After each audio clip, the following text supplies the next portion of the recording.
Hey everyone, I'm Greg and we're back at the Rockford Fosgate R&D lab.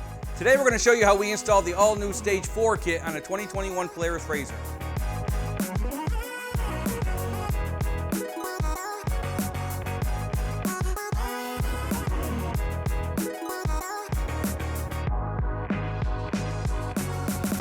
On our RZR, we went ahead and removed the roof so you can move the cameras easily in and out of the vehicle.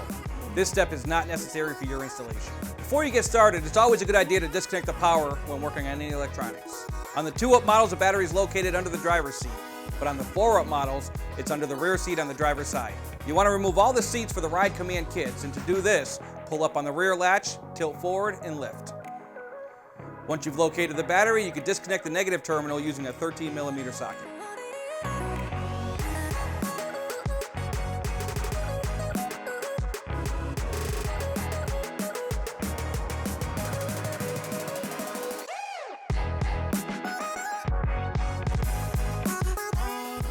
Alright, to disassemble the upper dash, start with removing the hood, then use a push pin puller or a plastic pry tool on the 2 push pins that connect the upper pocket. Now remove the 4 T40 torque screws and pull the dash.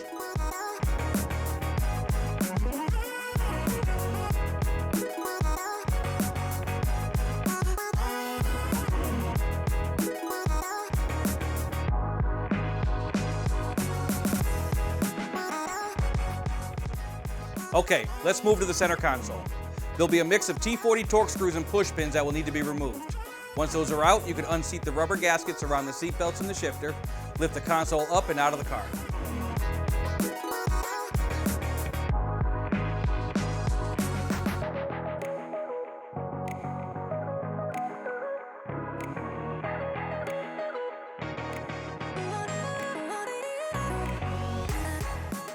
For the lower dash assembly, let's remove the passenger grab bar.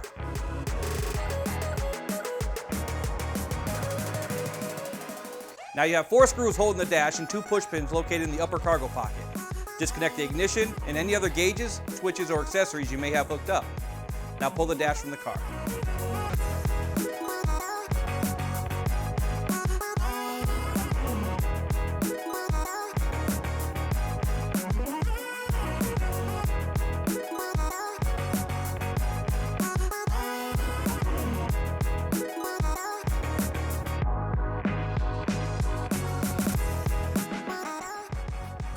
Lastly, you use a 10mm socket with an extension to remove the glove box.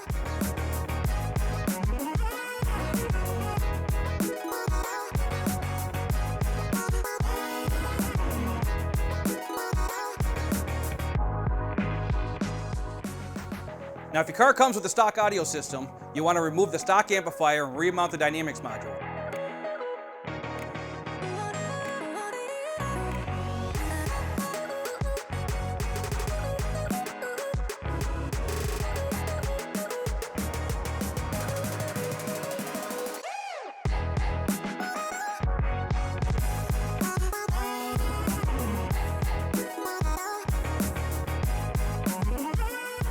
Alright, let's run your wiring harness for your Moto-Cans. Starting at the front near the distribution block, run down through the radiator compartment, go underneath the floorboard and into the center console. Feed the wires through the console and out the rear firewall of the car. Be sure to manage your wiring and do not wrap around any moving parts while routing your cables. Please note that there's a red dot on one of the harnesses, which means it goes on the passenger side, so red for right. Now follow the factory wiring along the frame all the way up to the roll bar area, and make sure to keep away from any hot engine components or moving parts. Remember to leave enough slack for connection to your speakers.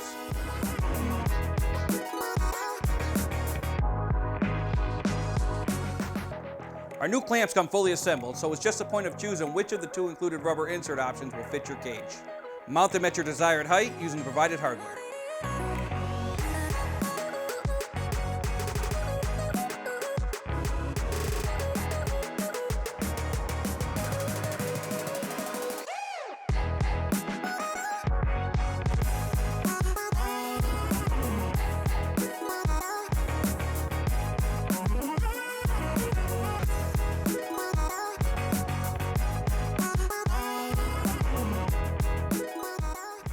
It's time to attach your Moto-Cans.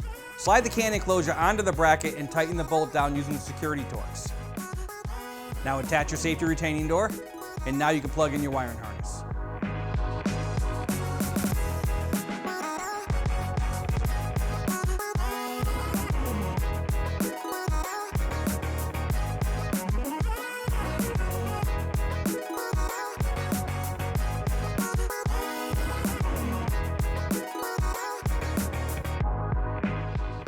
Okay, now you're ready to install the main power harness.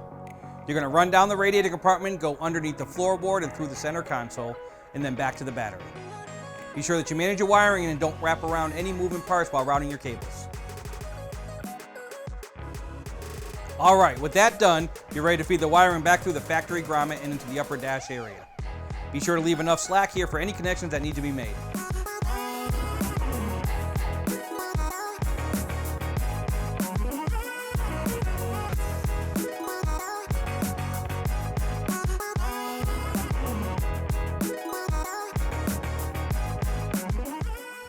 This is where you'll run the power line for the ride command interface and the color Optix controller. Feed the cables through the grommet from the inside of the car and up to the distribution block. Using a 3/8" nut driver, connect the red wire to the accessory power and the black wire to the ground. Now you want to connect the interface to the ride command. You'll find the main cluster holding amp 1 under the dash, and amp 3 is located behind the steering column.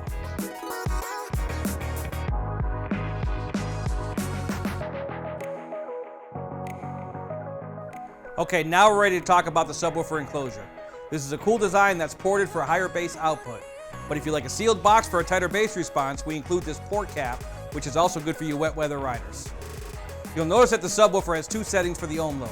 For this kit, you want to ensure that it's set for 4 ohms.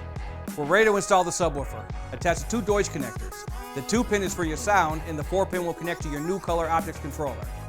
Now you can load the subwoofer into the enclosure using the supplied hardware and Allen bit. Your subwoofer is going to replace your glove box, so we'll use the existing hardware to mount to the crossbar, as well as 2 additional mounting holes that line up with factory standoffs on the firewall. Now slide the enclosure into place and secure it with the existing 2 screws. You want to keep these loose so you can line up the 2 mounting holes on the bottom, secure those with the provided hardware, and then tighten all 4 mounting locations. Now once the enclosure is mounted, we'll go ahead and plug in the harness and run it to the center area.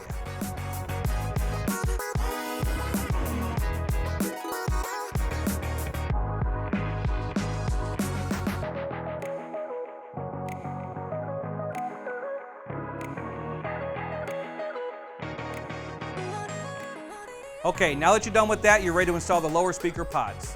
Start by replacing the factory bolt with the provided threaded standoff using a 1/2" socket. Then use the provided driver and hardware to mount the enclosure to the standoff and the floorboard. Be sure all 3 mounting locations are tight.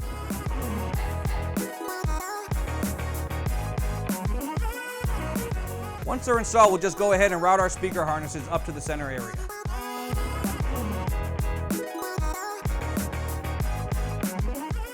Now you're ready to install your speakers. Connect the speaker by attaching the red wire to the positive spade lug and the black wire to the negative spade lug, and then plug in the 4-pin Deutsch connector for the color Optix feature. Position the speaker in the number 3 hole on the pod, secure it using the included 3mm bit and supplied hardware.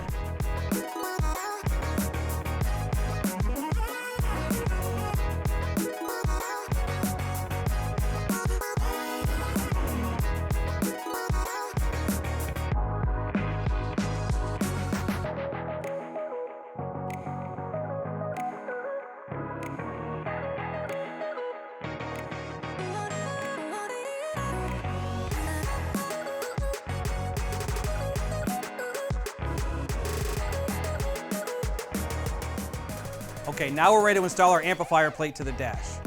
Start by routing your harnesses to the appropriate size of the amplifier mount, keeping the output wires and the power plug on the same side.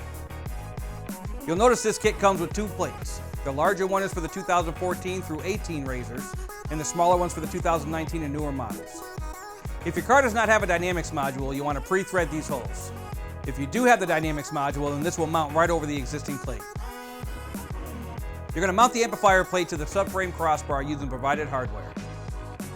We're going to do that using 2 T40 screws, and then the short screw attaches to the subwoofer enclosure.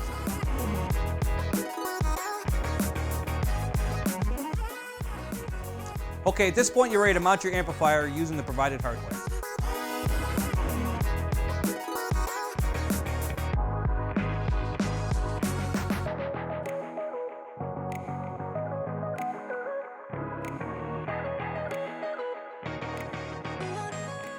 Okay, now you're ready to wire your amplifier.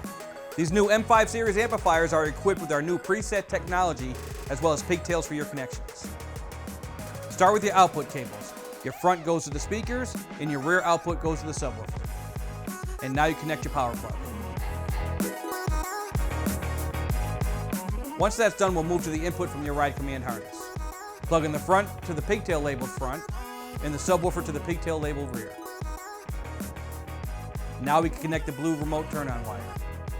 Match your speaker locations to the proper cables and attach.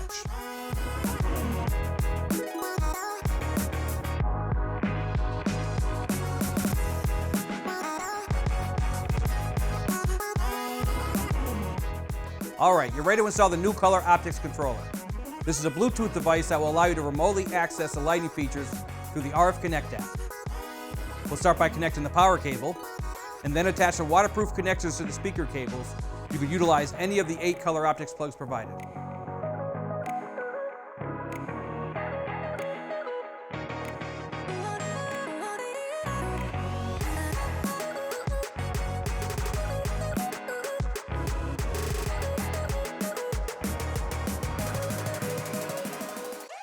Now is a great time to go through and secure your wiring runs. Be sure that you have the proper clearances where needed and any loose slack is tied off.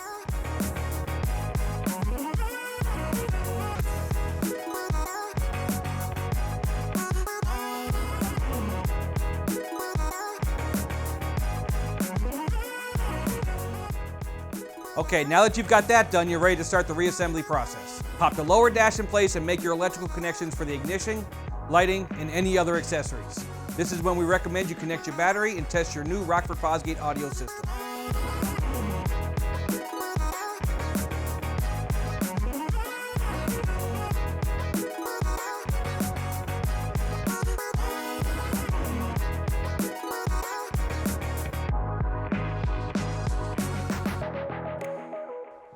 Okay, now that you tested the system, it's time to get the RZR back together and out onto the trails.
All right, as you can see, the installation came together pretty easily.